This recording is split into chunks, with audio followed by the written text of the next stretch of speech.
Hi friends, see today we will be starting vectors chapter part 1, first year intermediate physics. Okay, in this chapter we will be getting around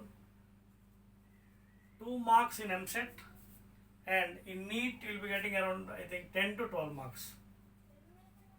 In NEET you will be getting 10 to 12 marks. Okay, so first of all we should know what is meant by a vector or vector quantity. Okay, so for that one I will give a small example. Let A and B be 2 points. You are supposed to go from A to B. So I can go directly like this, A to B straight away, or I can go in this way or in this way. You can see. So here you can observe a person who is going from A to B directly with magnitude and direction, that is called as vector. And remaining these two, 1 and 2, which are going and reaching B with no specific direction but having magnitude, such quantity or quantities are called as scalar quantities or scalars. Okay, so in other words, the shortest path is called as vector. The shortest distance or perpendicular distance is called as a vector. The shortest path is always called as a vector. And make a note, one point is very important here. See, we will give some example, then I will define that one. See, generally vector you can take so many examples starting from force, velocity, acceleration, momentum, etc. Okay, these are main examples for vectors because these have specific magnitude and direction. It has magnitude and specific direction. That is, force is a vector, velocity is a vector, and of course you can add displacement also. Displacement is also vector quantities. That means they have both magnitude and direction. Here you have to make one point. Is vector and scalar both have same magnitude, or vector is greater than scalar, or scalar is greater than vector? See, scalar, as I said just now, it is having only magnitude without any direction. For example, speed,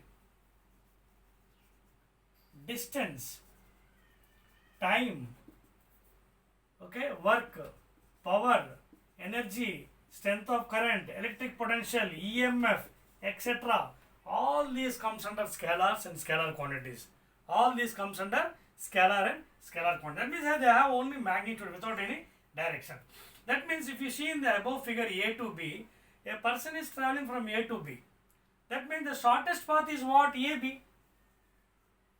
That means AB is also called as distance as well as displacement. AB is called as distance and also displacement. Okay. Now we tell me which is larger. Distance will be more or displacement. Always make a note. Distance will be more than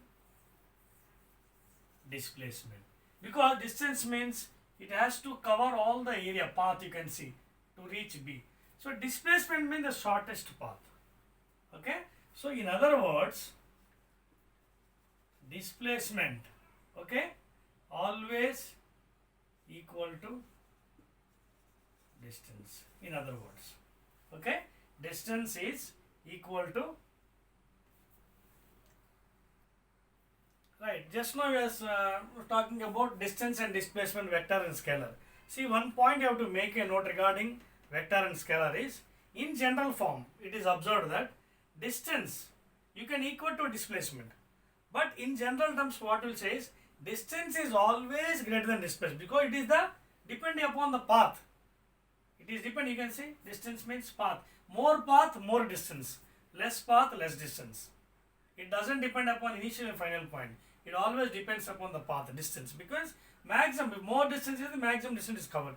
Therefore, it is said from practically that is distance is greater than equal to displacement. Distance is greater than equal because distance is always greater than displacement. Equal in the sense what? For example, in this above figure you can see A and B are 2 points are there. So here you can observe AB is a displacement and it is also equal to distance. So therefore, distance is greater than equal to displacement. This is one point you have to make a note. Okay, Right. Now let us go still further. Representation of vector and scalars. Representation of vectors and scalars. See, generally, how you will represent vector? See, vectors are always represented as A bar, B bar, C bar, dot dot dot, N bar. Here bar implies that vector is having magnitude and direction. Okay. If you take modulus of this one, if you take modulus A, modulus B bar, modulus or N bar modulus. So modulus of any vector is getting as a magnitude A, B and C. So these are scalar quantities. Okay, because it has only magnitude. These are scalars. Just like I spoke now, distance, time, okay, speed, work, power, energy. Okay, those doesn't have any direction, please. So this is how you will be representing the scalars and vectors. Clear? Okay. Now let us go further.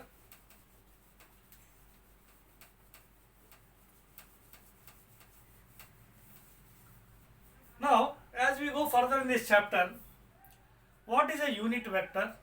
What are parallel vectors? What are non-parallel vectors? All these will be discussing now. Now, what is a unit vector?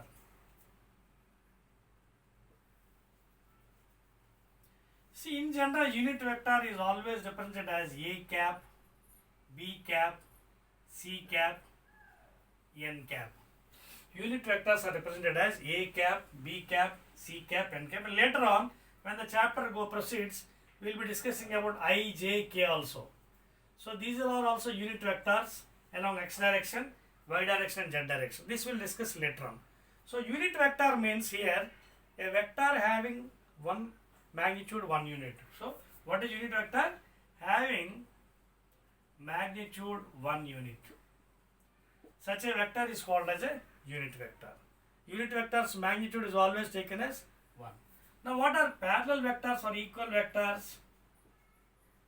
What are equal vectors? See, for example, A bar and B bar are there. A bar is one vector, B bar is another vector. So these vectors are said to be equal, means they are in same direction, having same magnitude. They will be in same direction, that means A bar is equal to B bar. Both the vectors are in same direction and having equal in magnitude. Those are called as equal vectors. And what are unequal vectors? Unequal vectors means, see, here for example the magnitude is different. For example, A bar is like this, B bar is like this. Now we can see here A bar and B bar are parallel, same side, but the magnitude are not same. Therefore these are called as A bar not equal to B bar. Such vectors are called as unequal vectors. Okay, right. Let us go still further.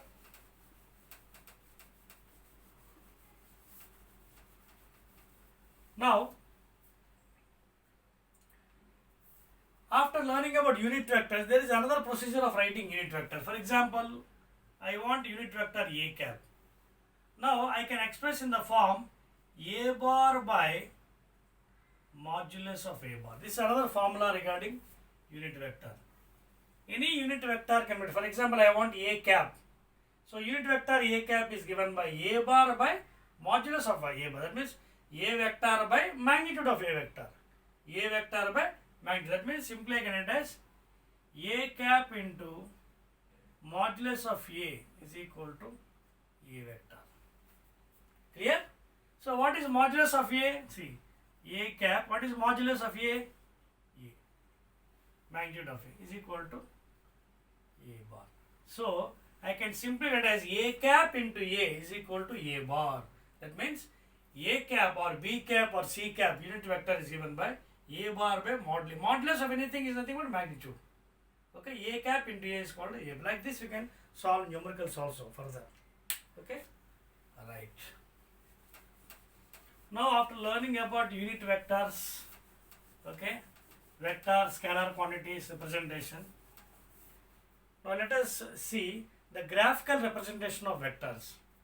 How will represent graphically? Okay.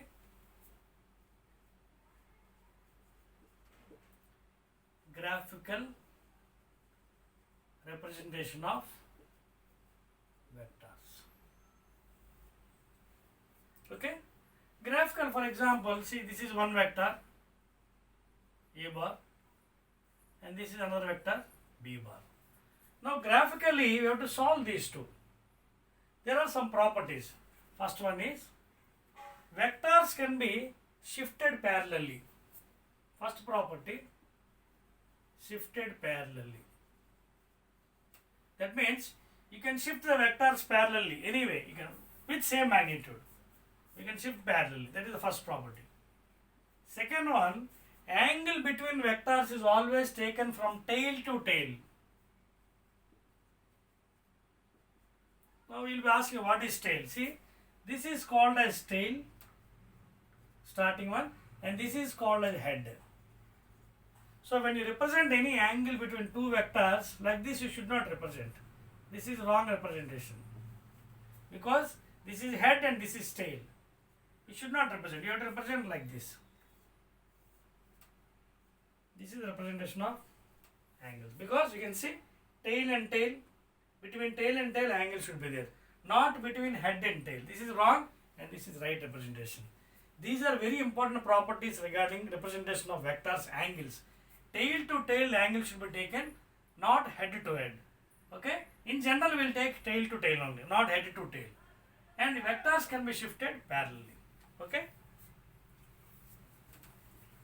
Now, graphically how to solve the, if any two vectors are given. For example, here A bar and B bar, two vectors are given.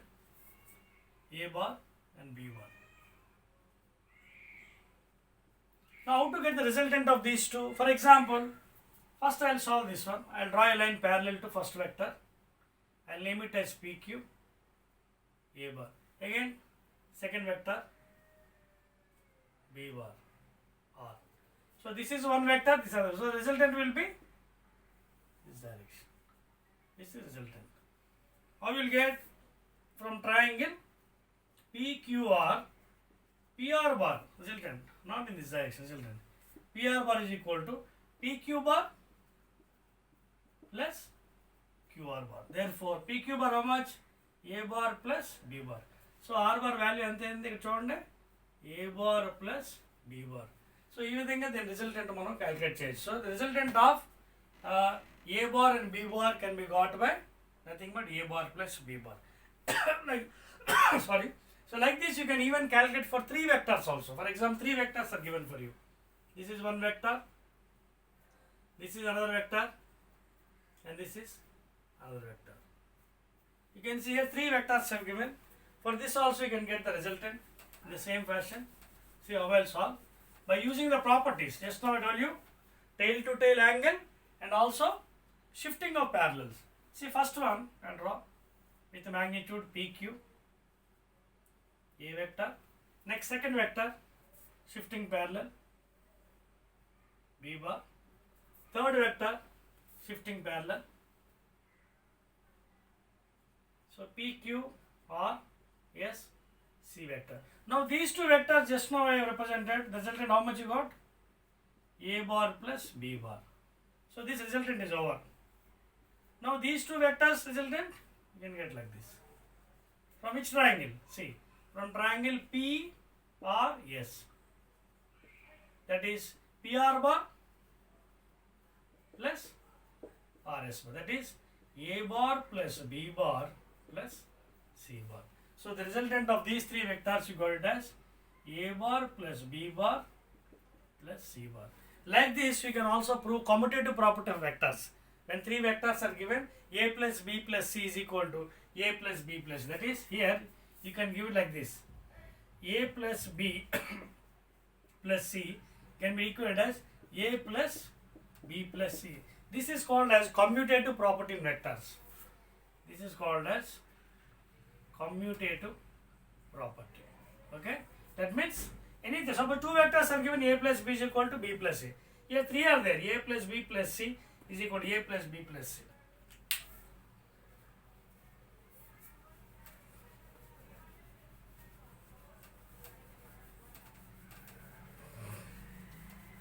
Okay.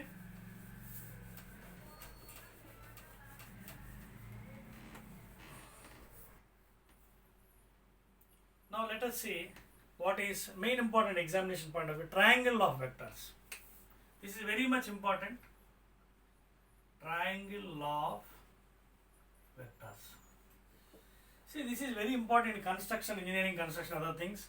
When buildings are designed, see, suppose a point O is there, three forces are acting at a time in different directions. U, V, W at a system here at O. So three forces are acting at a time such that the system is in equilibrium. Then the resultant can be got by drawing a triangle in reverse order. So I will show it. Just now I told you the properties. What are the properties? See, you can shift the parallel, you can shift first vector with magnitude u bar, second vector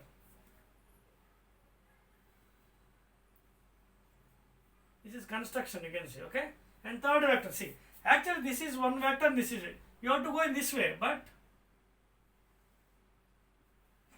this is the original way, like this, but you have to represent in different direction, opposite direction. That is what triangle law says. Triangle law says that if your three forces are acting at a time on a system such that the system is in equilibrium, then the resultant can be got by a triangle drawn in reverse order. Actually like this, like this, like this, but you have to go in this fashion. That is what is one? Minus W. That means resultant R is given by U bar plus V bar. What is this resultant actually? Negative side, minus W is equal to U plus V. U plus V it is. U plus V. U vector and V vector. So if you take minus this side, what happens? 0 is equal to U bar plus V bar plus. What does it mean? The resultant force is 0. Then the resultant force acting on any system or any point is equal to 0 means the system is in equilibrium, rest position. This is what the triangle law states. Okay? Right. Now let us go to polygon law. That means more than three forces. When more than three forces are acting, how to express it? That is nothing but polygon law of vectors. Very, very important in examination point of view. Polygon law of vectors. So what is polygon law? That means more forces, more than three. 1, 2, 3, 4. That means U, V, W, X. You can see more than three forces are acting on the system. That the system is in equilibrium. Then the resultant vector can be got by drawing a polygon in reverse order. Same thing you can see. First vector PQ. Second vector. Just now I told you from properties. You can shift vectors UV. Third vector W. And last one, fourth one. So actually you have to go like this, like this, like this and like this. But reverse order. This is the resultant. This is the resultant vector. That means U, V, W. That means R is given by U plus V plus W. But what R? You are going in reverse order. That means minus. But R value is given as X. So minus X bar is equal to U bar plus V bar plus W bar. Or otherwise X, if you take it to the right side, 0 is equal to U bar plus V bar plus W bar plus X bar. If anything, total resultant is equal to 0 means the resultant, the system is in equilibrium. So this is called as polygon law of vectors. That means when more than three forces are acting on a system, if the system is in equilibrium, the resultant can be got by drawing a polygon in reverse order. Actually you can see this, come this, but you have to go in opposite direction. This is the resultant value. Opposite direction means negative vector, that means minus. So minus means if you take that shape, it becomes 0. So the resultant is 0 means the system is in equilibrium. Now after learning about this triangle law and polygon law, we are entering into the most important thing in vectors. Even this one is useful in your mathematics also, vector algebra, that is parallelogram law of vectors. Very, very important, parallelogram law. And even in intermediate also you will get 4 marks question IPE. And from this parallelogram law only most of the numerical problems are coming in MCET and need. So let us see what is this parallelogram law of vectors. See, very easy. For example, see here, two vectors are there, namely A bar and B bar. See here there, you can see tail and tail. This is head and tail. Always the angle should be expressed with tail and tail. If tail and tail is not there, you can extend the line and make tail and tail. I will show those examples later on when problems comes. Now, if two sides represent them, two sides mean two adjacent sides represent the sides of a parallelogram, the resultant can be got, this is the resultant, by constructing a parallelogram.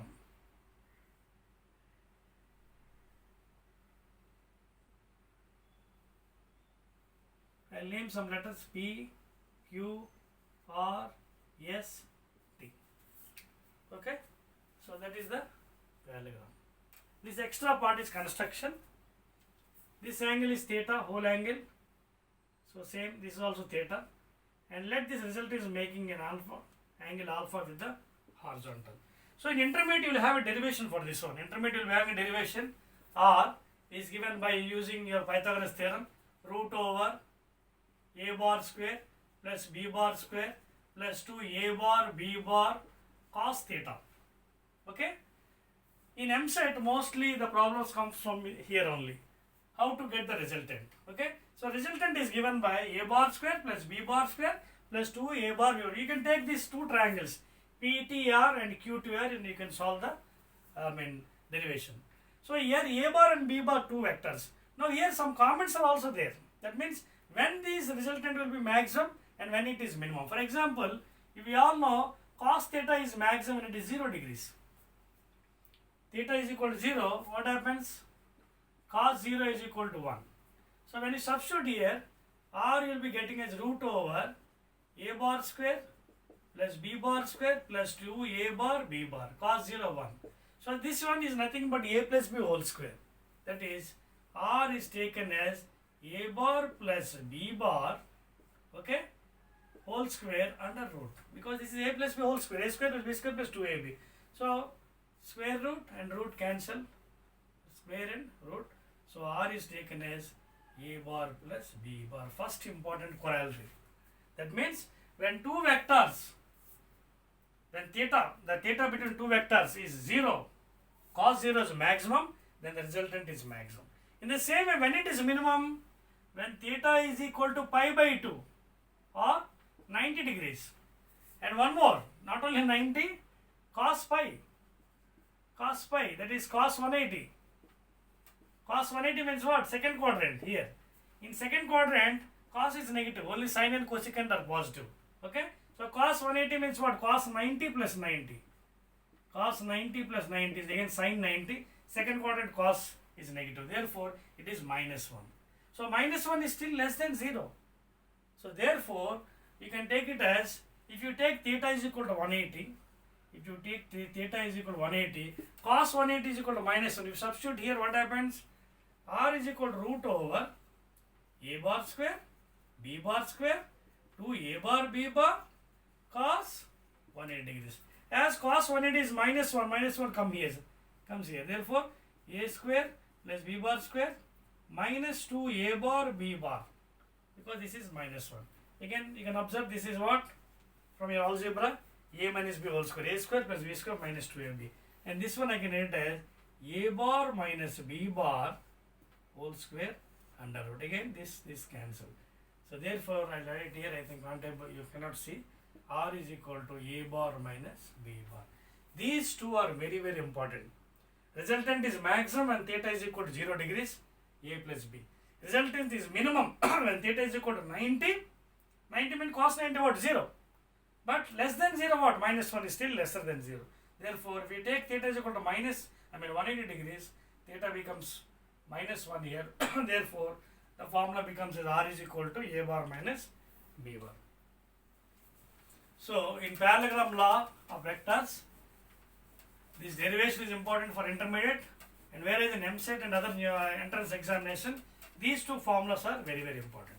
That is A square plus B square plus 2AB cos theta, or A bar square plus B bar square plus 2AB cos theta. So maximum when it is a plus b, minimum when it is a minus b. Now here once again you can see, you will be asking resultant also, what is the angle made, alpha.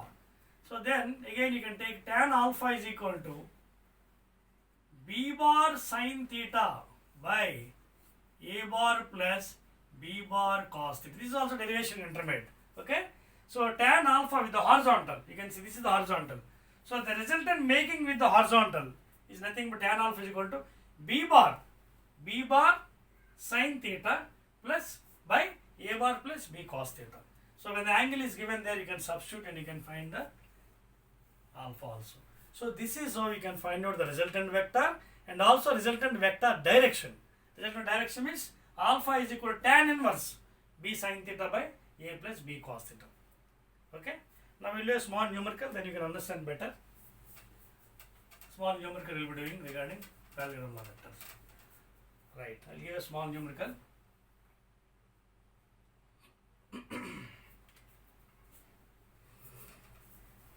See, for example, there are two vectors, namely say f and f. Let us consider two vectors, namely f and f. They are acting at right angles to each other. This is one vector, this is one vector. What is the angle between them? 90. Now, how to calculate the resultant of these two vectors? Very easy problem. See, the angle between them is 90. Apply the rule. R is equal to root over a square plus b square. A square plus b square plus 2ab cos. What is the angle between them? 90.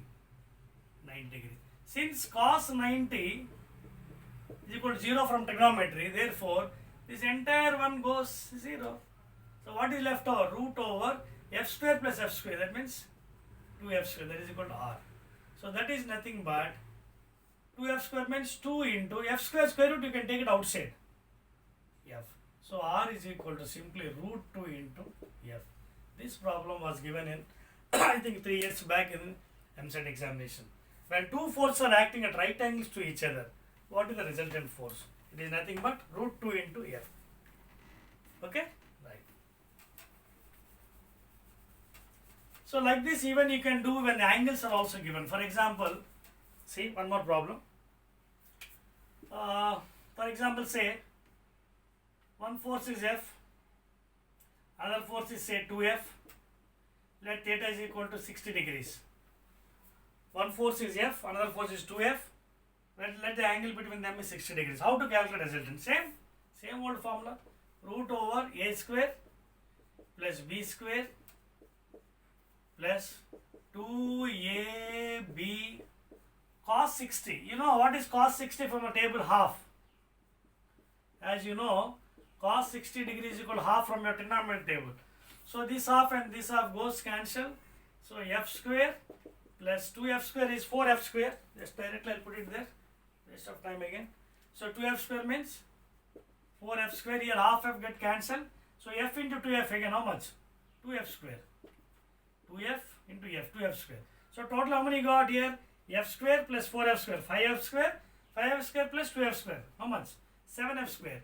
5f square plus 2f square. Therefore, inside root 7f square. But f square square root is f. Therefore, r is equal to root 7 into f. So, like this you can solve numericals by using parallelogram. In the same way, you can also find out the direction also. In the same way, you can find the directions also. Direction means just now I gave a formula for you. See, if you apply that formula, you can get the directions. What is the direction formula? Tan alpha is equal to, see here, tan alpha is equal to b sin theta by, that is b bar sin theta by a bar plus b bar cos theta. That is tan alpha b. What is b vector? A b, 2f. B sin theta, that means sin, what is the angle? Sin 60 by A. A means how much? F. Plus B, 2f, cos 60 degrees. B bar sin theta by A bar plus B bar cos theta. So you can solve now. Tan alpha is equal to 2f. What is sin 60 from trigonometry? Root 3 by 2. Root 3 by 2 by f plus 2f What is cos 60 again? Half from trigonometry. Half. This cancel. 2 cancel. So tan alpha on the top will be having numerator root 3f and denominator what of the half of cancel? F plus f, 2f. F cancel. So what is the answer? Root 3 by 2. So tan alpha is equal to root 3 by 2 means alpha is equal to tan inverse root 3 by 2. This is the direction of the vector resultant of these two vectors f and 2f.